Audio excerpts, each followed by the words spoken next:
नमस्कार विद्यार्थ्यांनो. मागच्या तासिकेमध्ये आपण राज्यशास्त्राच्या व्याप्तीबाबत आपण माहिती बघत होतो. या तासिकेमध्ये आपण राज्यशास्त्राची जी व्याप्ती राहिलेली आहे याबाबत माहिती बघणार आहोत. खऱ्या अर्थाने राज्यशास्त्राची व्याप्ती अतिशय व्यापक आहे. ही व्याप्ती मानवी समूहांचं अध्ययन करणारी व्याप्ती आहे. मानवी समूहाने निर्माण केलेल्या राज्याची व्याप्ती आहे. या मानवी समूहाने निर्माण केलेल्या राजकीय संस्थेतून निर्माण होणाऱ्या इतर घटकांचा अभ्यास या राज्यशास्त्रामध्ये केला जातो. या राज्यशास्त्राची आजच्या 21व्या शतकामध्ये जी व्याप्ती व्यापक झालेली आहे याचा आपण खऱ्या अर्थाने आढावा घेणार आहोत. तरी सुद्धा आपण मागच्या तासिकेमध्ये खऱ्या अर्थाने रुसो या विचारवंतापर्यंत राज्यशास्त्राच्या अध्ययनाबद्दल महत्त्व बघत होतो. त्यानंतर कार्ल मार्क्स हे एक राजकीय विचारवंत आहेत, आर्थिक विचारवंत आहेत, समाजशास्त्रीय विचारवंत आहेत. यांनी समाजाचं आर्थिक दृष्टिकोनातून, राजकीय दृष्टिकोनातून कशा पद्धतीने अध्ययन केलेले आहेत यांचा आपण आज विचार करणार आहोत. कार्ल मार्क्स हे खऱ्या अर्थाने भांडवलदारी वर्गाला किंवा मालक वर्गाला आव्हान देणारे एक विचारवंत होते. या विचारवंतांनी या कामगार वर्गाला कशा पद्धतीने न्याय मिळावा, या मजूर वर्गाला, या दास वर्गाला, गुलाम वर्गाला कशा पद्धतीने न्याय मिळावा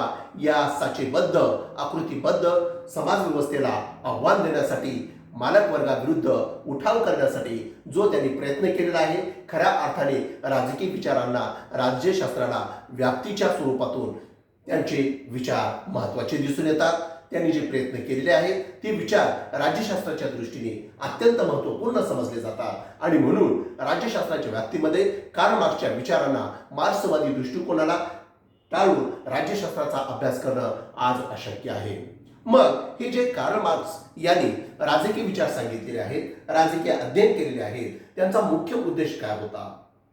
त्यांनी सांगितलेलं आहे या समाजाची निर्मिती कशी झालेली आहे, हा समाज कसा उदयास आलेला आहे. त्यांनी त्यांच्या अध्ययनातून, त्यांच्या ज्ञानातून ज्या राज्याचा उगम झालेला आहे हा वर्गकलहातून निर्माण झालेला आहे.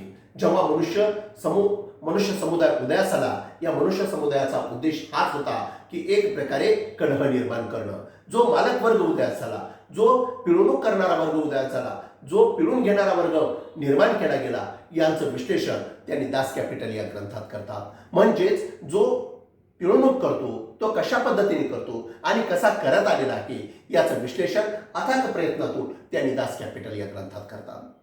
काय करतात तर ते सांगतात की हा पिळवणूक करणारा वर्ग हा अन्याय करणारा वर्ग होता.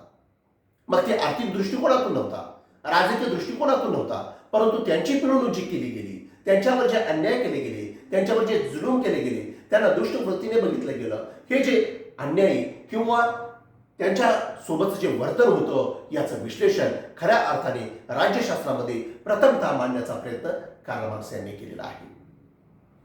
आणि त्याच्या समोर ते सांगतात की हा खऱ्या अर्थाने गुलाम वर्ग निर्माण झाला, दासप्रथेचा वर्ग निर्माण झाला. हा दासप्रथेचा वर्ग खऱ्या अर्थाने जो पिळवणूक करणारा वर्ग होता त्यांनीच निर्माण केलेला आहे. कशामुळे केलेला आहे? तर ते करत असताना त्यांच्याकडे जे अधिकार होते, त्यांच्याकडे जी सत्ता होती, त्यांच्याकडे जी शासन सत्ता होती, या शासन सत्तेतून, त्या राजकीय सत्तेतून या गुलामावरती, या दासावरती ते आपला प्रभाव टाकत असत, ते आपला अन्याय करत असत. आणि हा अन्याय इतक्या टोकापर्यंत जायचा की त्याच्यामध्ये जीव सुद्धा व्यक्तीचा जात होता. अनेक व्यक्ती गुलामासारखे वागून शेवटी त्यांना त्यांच्या परिवाराचं सुख सुद्धा घेता आलं नाही. अशा प्रकारचं वर्णन त्यांनी दास कॅपिटल या ग्रंथामध्ये केलेले आहे. हे वर्णन करण्याचं मुख्य कारण काय तर त्यांनी सांगितले की हा जो मालक वर्ग आहे, हा मालक वर्ग कशा पद्धतीने सत्तेचा दुरुपयोग करू शकतो. आणि याचं वर्णन करत असताना पुढे म्हणतात की हा गुलाम वर्ग सरंजामशाही विरुद्ध लढला, सरंजामशाही सहन केला. सरंजामशाही सहन केल्यानंतर या सरंजामशाहीला क्रांतीच्या मार्गातून उलटवून टाकण्याचा प्रयत्न या कामगार वर्गाने केला. परंतु हा मालक वर्ग, हा पिळवणूक करणारा वर्ग किंवा हा श्रीमंत वर्ग, हा उच्च वर्ग खऱ्या अर्थाने हा दबला गेलेला नव्हता. हा जमीनदार वर्ग बनला.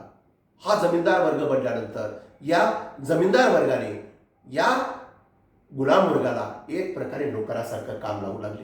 नोकरासारखं काम लावल्यानंतर त्यांच्याकडून वेगवेगळे कामं करून घेऊ लागले. इव्हन या जनावरांच्या कामाच्या ठिकाणी मनुष्यांचा उपयोग करून या ठिकाणी त्यांनी कामाचं संचालन करू लागले आणि आपलं काम पूर्ण करत असताना या व्यक्तीचा छळ अन्याय अतिशय तीव्र स्वरूपात सुरू झाला. यालाच भूदास चळवळ म्हणतात आणि याचं रूपांतर जेव्हा औद्योगिक क्रांतीमध्ये होतं, औद्योगिक क्रांती झाल्यानंतर याचं भांडवलशाही रूपांतर झालं. भांडवलशाहीमध्ये याच्या अगोदर साम्राज्यशाहीमध्ये झालं. साम्राज्यशाहीला सुद्धा या गुलामाने ठस्सल दिली, परंतु साम्राज्यशाहीच्या नंतर औद्योगिक क्रांती झाली. औद्योगिक क्रांती झाल्यानंतर भांडवलदार वर्ग उदयास आला. हा भांडवलदार वर्ग मोजका होता. या भांडवलदार वर्गाच्या हातामध्ये मोजक्या लोकांच्या हातात सत्ता आली, मोजक्या लोकांच्या हातामध्ये संपत्ती आली. मोजक्या लोकांच्या हातामध्ये आर्थिक संपत्ती आल्यानंतर या लोकांची पिळवणूक करणं, या लोकांवरती अन्याय करणं, या लोकांकडून वेगवेगळे कामं करून घेणं, अशा स्वरूपाची कामं करण्याचं काम ह्या उच्च वर्गाने केलं. अशा स्वरूपाची व्यवस्था निर्माण करण्याचं काम भांडवलदार वर्गाने केलं आणि या भांडवलदार वर्गाला कार्य म्हणण्याची ताकद या मजूर वर्गामध्ये नव्हती, कामगार वर्गामध्ये नव्हती. अनेक वेळा कामगार वर्ग उठाव करण्याचा प्रयत्न केला, परंतु या उठावाला खऱ्या अर्थाने मालक वर्ग किंवा श्रीमंत वर्ग किंवा भांडवलदार वर्ग हा पैशामुळे आणि संपत्तीमुळे आणि सत्तेमुळे हा मजबूत होता. याची संपत्ती, याची श्रेष्ठ जन, याचं श्रेष्ठपण कमी करण्याचा प्रयत्न जरी केला तर त्या प्रयत्नाच्या समोर हा गरीब वर्ग, हा मजूर वर्ग, हा काम करणारा वर्ग, हा अन्याय सहन करणारा वर्ग त्याला फाईट देत नव्हता. परंतु जेव्हा कार्ल मार्क्स यांनी कामगार वर्ग आणि मालक वर्ग कशा पद्धतीने युद्ध चालू आहे यांचं वर्णन त्यांनी दास कॅपिटलमध्ये करतात आणि दास कॅपिटलमध्ये केल्यानंतर या दास कॅपिटलमधून त्यांनी सांगतात की जगातील कामगारांनी जर एकत्रित येऊन जर उठाव केला, होणार नाही रे म्हणण्याची ताकद या वर्गामध्ये निर्माण झाली, मी करत नाही हे म्हणण्याची ताकद कामगार वर्गामध्ये निर्माण झाली, तर जगातील सगळी भांडवलदार वर्गाची सत्ता पलटून टाकण्याचा यशस्वी प्रयत्न हे कामगार वर्ग करतील. अशा स्वरूपाचं सूत्रबद्ध शास्त्रशुद्ध पद्धतीने ग्रंथ लिहिणारे विचारवंत म्हणजेच कार्ल मार्क्स. आणि म्हणून कार्ल मार्क्स हे कामगाराचे दाते समजले जातात आणि अशा स्वरूपाचं त्यांनी लिखाण केलं आणि लिखाण केल्यानंतर त्यांनी कम्युनिस्ट मॅनिफेस्टो निर्माण केला. असे महत्त्वाचे 2 ग्रंथ राज्यशास्त्रात महत्त्वाचे समजले जातात आणि या ग्रंथामुळे राज्यशास्त्रामध्ये एक नवीन अप्रोच उदयास आला, ते म्हणजेच मार्क्सवादी दृष्टिकोन. मार्क्सवादी दृष्टिकोन जेव्हा अभ्यासतो, या अभ्यासामध्ये एकच गोष्ट लक्षात येते की कार्ल मार्क्सने जे अध्ययन केलेलं आहे, जे विचार मांडलेले आहेत, हे राज्यशास्त्रासाठी उपयुक्त आहेत. आणि मग त्यांनी मागणी करतात हे राज्य जे आहे हे राज्य मालक वर्गाचं आहे, हे राज्य श्रमिक वर्गाचं नाही आहे, हे राज्य खऱ्या अर्थाने जो श्रेष्ठजन वर्ग आहे, जो भांडवलदार वर्ग आहे, जो उच्च वर्ग आहे, जे पिळवणूक करणारा वर्ग आहे, हे आदिम कालखंडापासून उदयास आलेला वर्ग आहे, यांना बदलण्यासाठी या कामगारांनी आज उठाव करणं गरजेचं आहे. आणि उठाव केला तरच मजुराची, तरच कनिष्ठ वर्गाची, तरच समाजातील दुबळ्या वर्गाची सत्ता निर्माण होईल. आणि अशा स्वरूपाची सत्ता निर्माण करण्यासाठी त्यांनी राज्यविरहित, वर्गविरहित सत्ता निर्माण करण्यासाठी त्यांनी राज्यविषयक विचार सांगितलेले आहेत. आणि म्हणून हा एक अतिशय महत्त्वाचा एक ग्रंथ समजला जातो. अशा स्वरूपाचे अनेक ग्रंथ आहेत आणि हे विचार सांगितल्यानंतर त्यांना वाटलं होतं की ही क्रांती खऱ्या अर्थाने अमेरिकेमध्ये होईल, ही क्रांती इंग्लंडमध्ये होईल, पण तसं झालेलं नाहीये. तर ही क्रांती खऱ्या अर्थाने रशियामध्ये झाली, ही क्रांती खऱ्या अर्थाने चीनमध्ये झाली, ही क्रांती खऱ्या अर्थाने पोलंडमध्ये झाली, ही क्रांती खऱ्या अर्थाने जर्मनमध्ये झाली. ही क्रांती जेव्हा भडकली तर याचा इफेक्ट असा झाला की अनेक देश हे साम्यवादी विचाराकडे वळले, अनेक देश हे कामगार वर्गांचं नेतृत्व करणारे निर्माण झाले. आणि अशा स्वरूपाने जगामध्ये 2 विचार प्रवाह निर्माण झाले, एक उदारमतवादी विचार प्रवाह आणि दुसरा मार्क्सवादी विचार प्रवाह. जे भांडवलदार वर्ग आहे तो उदारमतवादाचं समर्थन करतं, जे कामगार वर्ग आहे जे अन्याय सहन करतात ते समाजवादी साम्यवादी विचारांचं समर्थन करतात, म्हणजे मार्क्सवादी दृष्टिकोनाचं विचार समर्थन करतात. परंतु याच्या पुढे जेव्हा राज्यशास्त्र समोर आला, राज्यशास्त्रामध्ये अनेक संधी आहेत. प्रत्येकाला संधी आहे, आपले विचार मांडण्याची संधी आहे, आपले विचार प्रकट करण्याची संधी आहे, आपल्या विचारातून राज्य निर्माण करण्याची संधी आहे. ज्या पद्धतीने अरिस्टॉटलने दासप्रथेचा सिद्धांत मांडला, त्याच पद्धतीने कार्ल मार्क्सने दासप्रथेला विरोध करण्याचा सिद्धांत मांडला. ज्या पद्धतीने ऑगस्टिन यांनी धर्म स्वीकारांचा किंवा धर्माच्या प्रथेचा सिद्धांत मांडला, त्याच पद्धतीने मॅक्युलियांनी धर्माला विरोध करण्याचा सिद्धांत मांडला.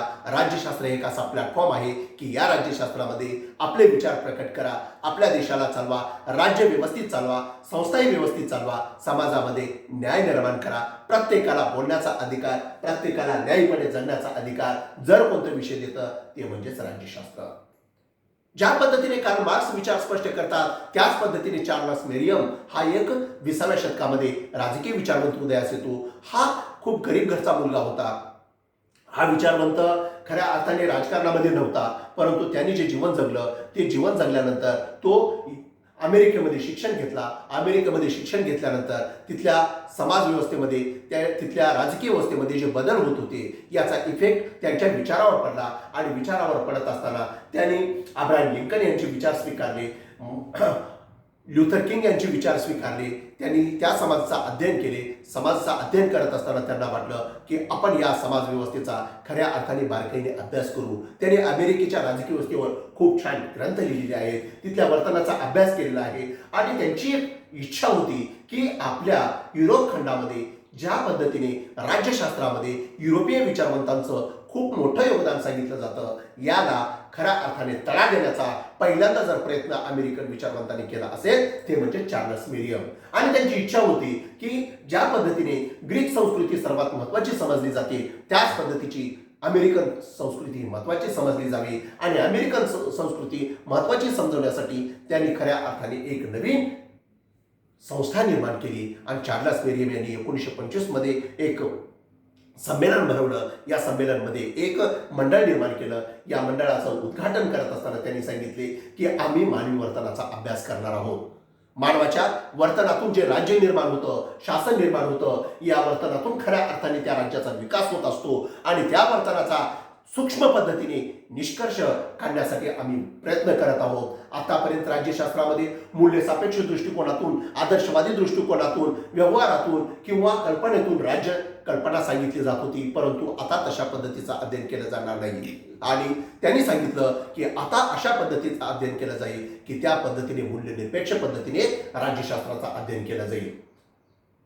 वास्तविक पद्धतीने तथ्य आणि मूल्यावर सर्वात जास्त भर या राज्यशास्त्रामध्ये देण्याचा प्रयत्न चार्ल्स मेरियम यांनी केला. आणि याच्यानंतर डेव्हिड ईस्टन असतील, ऑल्फ्रेड काबार्ड असतील, मायकल ऑक्स्टार्ट असतील, हन्ना अरेंडे असतील, हे जे विचारवंत उदयास आले, या विचारवंतांनी राज्यशास्त्रामध्ये चार्ल्स मेरियम यांच्या विचारांचा स्वीकार करून राज्यशास्त्राचा विकास घडवलेला आहे. असे जे विचारवंत होते, या विचारवंतांच्या विचारातून राज्यशास्त्राची व्याप्ती ही खऱ्या अर्थाने व्यापक झालेली आहे. आणि म्हणून राज्यशास्त्रामध्ये विविध ज्या संकल्पना आहेत, विविध ज्या दृष्टिकोन आहेत, विविध सिद्धांत आहेत, विविध अप्रोच आहेत, या संकल्पनांचा, या ज्ञानांचा, वेगवेगळ्या समूहांचा अभ्यास करण्यासाठी चार्ल्स मेरियम यांनी या विषयाला वेगळं वळण प्राप्त करून दिलं. या विषयाला राजकीय सिद्धांताचं स्वरूप प्राप्त करून दिलं. या विषयाला आंतरराष्ट्रीय संबंधाचं स्वरूप प्राप्त करून दिलं. या विषयाला तुलनात्मक राज्यशास्त्राचं स्वरूप प्राप्त करून दिलं. या विषयाला शासन संस्था ज्या आहेत, या शासन संस्थेमध्ये जे प्रशासन चालतं, या प्रशासनाचा अभ्यास करण्यासाठी त्याने विलोबी या विचारवंताला निर्माण केलं. या विलोबींनी खऱ्या अर्थाने पोस्ट कार्ड ही संकल्पना आहे, या पोस्ट कार्ड संकल्पनेचं त्यांनी वर्णन केलं आहे. अशा पद्धतीने अनेक संकल्पना आहेत की राज्यशास्त्रामध्ये महत्त्वाच्या मानल्या जातात. आणि या महत्त्वाच्या मानत असताना त्यांनी खऱ्या अर्थाने मूल्यनिरपेक्ष कसं ज्ञान मिळवावं, मूल्य निरपेक्ष सोबत तथ्यावर कसं भर द्यावं, याच्यावरती अधिकाधिक फॅक्टवरती सायकोलॉजिकल मानसशास्त्रीय दृष्टिकोनातून राज्यशास्त्राचा अभ्यास करण्याचा जर पहिल्यांदा कोणी प्रयत्न केला असेल तर चार्ल्स मेरियम यांनी केलं. आणि चार्ल्स मेरियम यांनी केल्यानंतर या संस्थेतून जेही विद्यार्थी पुढे जात होते, निर्माण होत होते, त्यांना एक नवीन प्लॅटफॉर्म निर्माण करून देण्याचा राज्यशास्त्रामध्ये जर पहिल्यांदा प्रयत्न कोण केला असेल तर चार्ल्स मेरियम यांनी, आणि अशा पद्धतीने राज्यशास्त्राच्या व्याप्तीमध्ये या सगळ्या विचारवंताचं योगदान आहे. आणि म्हणून आज राज्यशास्त्राची व्याप्ती खरी ही व्यापक झालेली आहे. हे राज्यशास्त्र विषय एक विषय आहे. या विषयामध्ये अनेक संकल्पना आहेत. हे विषय मानवी समूहाचा अध्ययन करतं, मानवी समाजाचा अध्ययन करतं, मानवी प्राण्याचा अध्ययन करतं. पण या मानवी प्राण्यातून जो समूह निर्माण झालेला आहे, या समूहाचा अध्ययन करण्यासाठी राज्य निर्माण झालेलं आहे. परंतु राज्याला चालवण्यासाठी किंवा राज्य या संस्थेचा विकास होण्यासाठी ज्या वेगवेगळ्या घटकांचा उगम झालेला आहे, ज्याच्यामध्ये सरकार आहे, ज्याच्यामध्ये व्यक्ती व्यक्तीचे संबंध आहे, तुलनात्मक अध्ययन आहे, तुलनात्मक पद्धतीच्या अध्ययनासोबतच पारंपरिक राज्यशास्त्र आहे, काल्पनिक राज्यशास्त्र आहे, आधुनिक राज्यशास्त्र आहे, वास्तविक राज्यशास्त्र आहे, वर्तनवादाचा अध्ययन करणारं राज्यशास्त्र आहे, आंतरराष्ट्रीय संबंध आहे, राजकीय सिद्धांत आहे, राजकीय विकास आहे, राजकीय संस्कृती आहे, राजकीय सामाजिकरण आहे. अशा अनेक घटक आहेत ज्यामध्ये एखाद्या समूहातून जोही राजकीय वर्ग, राजकीय सत्ता निर्माण होते, या सत्तेचा, या प्रक्रियेचा, या व्यवस्थेचा खऱ्या अर्थाने राज्यशास्त्रामध्ये अभ्यास करत असल्यामुळे अशी ही राज्यशास्त्राची व्याप्ती व्यापक होत असताना दिसून येते. विद्यार्थी मित्रांनो, प्रथम वर्षाचे तुम्ही विद्यार्थी आहात. या राज्यशास्त्राच्या व्याप्तीचा जेव्हा तुम्ही अभ्यास करता, तर त्या विद्यार्थ्यांना येणाऱ्या काळामध्ये कधीच भीती वाटू नये की आम्ही राज्यशास्त्राचे विद्यार्थी आहोत आणि या जवळपास 5-6 तासाच्या राज्यशास्त्राच्या व्याप्तीतून मी जेवढं ज्ञान देण्याचा प्रयत्न केलेला आहे, ती खऱ्या अर्थाने जरी कमी असलं तर अत्यंत महत्त्वाचं ज्ञान मी या BA प्रथम वर्षाच्या विद्यार्थ्यांना देण्याचा या महाविद्यालयाच्या वतीने अथक प्रयत्न केलेला आहे. धन्यवाद.